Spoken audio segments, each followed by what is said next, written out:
Maharashtra bulletin, आपला महाराष्ट्र, आपली बातमी।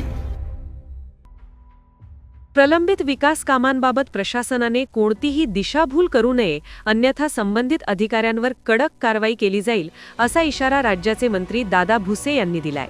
येत्या महिनाभराच्या आत कामे पूर्ण न झाल्यास त्याची सर्वस्वी जबाबदारी संबंधित विभागाच्या अधिकाऱ्यांवर निश्चित केली जाईल, असेही त्यांनी स्पष्ट केले। नाशिक जिल्ह्यातील विविध विकास कामांचा आढावा बैठक सटाणा येथील राधाई मंगल कार्यालयात झाली। या बैठकीस शिक्षण विभागासह विविध विभागाचे अधिकारी उपस्थित होते। यावेळी मंत्री भुसे यांनी अधिकाऱ्यांची कानोघाडणी केली। अनेक कामे मंजूर होऊनही प्रत्यक्षात त्यांची गती मंद असल्याने त्यांनी तीव्र नाराजी व्यक्त केली। लोकांच्या समस्या सोडवण्यासाठी योजना मंजूर केल्या जातात, मात्र केवळ कागदोपत्री प्रगती दाखवून प्रत्यक्षात कामे रखडवणे सहन केले जाणार नाही, अशा कडक शब्दात त्यांनी अधिकाऱ्यांना सुनावले। नागरिकांना दिलेल्या आश्वासनांची पूर्तता करणे ही प्रशासनाची जबाबदारी आहे। प्रत्येक विभागाने नियोजनबद्ध पद्धतीने कामे पूर्ण करावीत। कामात काही अडचणी असल्यास त्या त्वरित कळवाव्यात, मात्र चुकीची माहिती देऊन दिशाभूल केल्यास कठोर पावले उचलली जातील, असा इशारा मंत्री दादा भुसे यांनी दिला। उपकार करा दोन्ही डिपार्टमेंट सटाणा शहराच्या नागरिकांवर,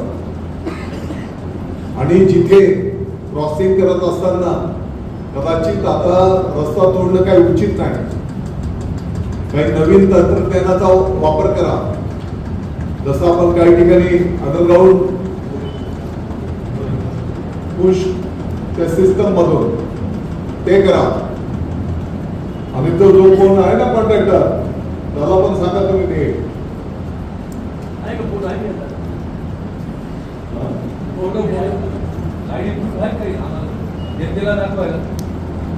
त्याला 1,67 लाख रुपये मिळून गेले आहेत।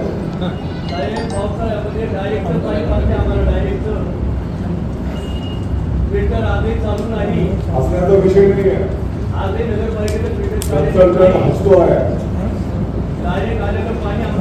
नगरपालिकेचेच कर्मचारी आहे।